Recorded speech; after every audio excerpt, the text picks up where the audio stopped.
नमस्कार, मी पंजाब डक एक मान्सून पूर्व अवकाळी पाऊस येणार आहे म्हणून हा अंदाज कोल्हापूर सातारा त्या शेतकऱ्यांनी अंदाज लक्षायचा. आणि राज्यात सांगायचं झालं तर म्हणजे राज्यात बरेच शेतकऱ्याचे फोन आले की आता ह्या मे मध्ये एखादी अवकाळी आहेत तर राज्यात आणखीन 2 चांगले मान्सून पूर्व पाऊस पडणार आहे, 2 अवकाळी पाऊस पडणार आहे म्हणून हा अंदाज सर्व शेतकऱ्यांना लक्षायचा. तर राज्यामध्ये 8, 9, 10च्या दरम्यान सांगायचं झालं तर विदर्भ, पूर्व विदर्भ आणि पश्चिम विदर्भात मग ज्यांच्याकडे हळद असेल तर तुम्ही काय करा, 8 तारखेपर्यंत तुम्ही तुमच्या हळदी काढून झाकून ठेवा. कारण की तुम्हाला सांगू इच्छितो 8-9च्या दरम्यान विदर्भामध्ये वर्धा जिल्हा झालं, नागपूर जिल्हा, भंडारा जिल्हा, गोंदिया जिल्हा, यवतमाळ जिल्हा, चंद्रपूर, गडचिरोली, त्याच्यानंतर अकोला, अमरावती, बुलढाणा, वाशिम ह्या पट्ट्यामध्ये काय होणार आहे 8, 9, 10च्या दरम्यान चांगला पाऊस पडणार आहे. म्हणून तुम्ही तुमच्या हळदीची काळजी घ्यावी. हळद असेल तर झाकून ठेवावे. कारण की हा पाऊस विदर्भामध्ये जरा हे जास्त राहणार आहे, पूर्व विदर्भ आणि पश्चिम विदर्भात जास्त प्रमाण राहणार आहे म्हणून हा अंदाज विदर्भातल्या सर्व शेतकऱ्यांनी सर्वप्रथम लक्षात द्यायचा.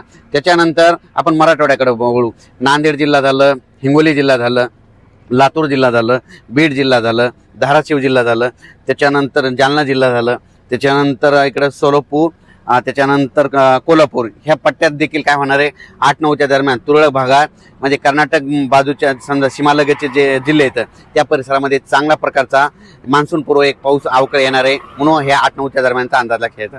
त्याच्यानंतर राज्यात सांगायचं झालं तर मग नंतर परत आणखीन पाऊस येणार आहे का, तर राज्यातल्या सर्व शेतकऱ्याला सांगू इच्छितो की आज आहे 4 मे 2026. आजपासून कंप्लीट 35 दिवस पाऊस राहिलेला आहे. तर तुम्ही काय करा, शेतीचे कामे आटपून घ्या. कारण की तुम्हाला ही अवकाळी पाऊस सुरू झाल्याच्या नंतर तुम्हाला वेळच भेटणार नाही. आणखीन परत एक सांगू इच्छितो की 14 मे ते 20 मेच्या दरम्यान चांगला राज्यात पावसाळ्यासारखा मान्सून पूर्व पाऊस येणार आहे म्हणून हा अंदाज सर्व शेतकऱ्यांनी लक्षात द्यायचा. मग ते पाऊस सांगायचं झालं तर जास्त पश्चिम महाराष्ट्राकडे म्हणजे सातारा, सांगली, पुणे जिल्हा, अहिल्यानगर जिल्हा, नाशिक जिल्हा, नंदुरबार जिल्हा, त्याच्यानंतर इकडं सोलापूर जिल्हा, त्याच्यानंतर बीड जिल्हा, धाराशिव जिल्हा, लातूर जिल्हा, जालना जिल्हा, परभणी जिल्हा ह्या पट्ट्यामध्ये चांगल्या प्रकारचा तो मान्सून पूर्व पाऊसमध्ये येणार आहे. म्हणून तुम्ही शेतकऱ्यांनी काय करायचं, ज्यांची हळद असेल तर तुम्ही काय करा, त्या 14 तारखेपर्यंत ते देखील अंदाज घ्या. त्याचा अंदाज 24 पुन्हा दिलेला जाईल म्हणून तुम्ही तुमच्या शेतीची कामे करून घ्यावी. धन्यवाद.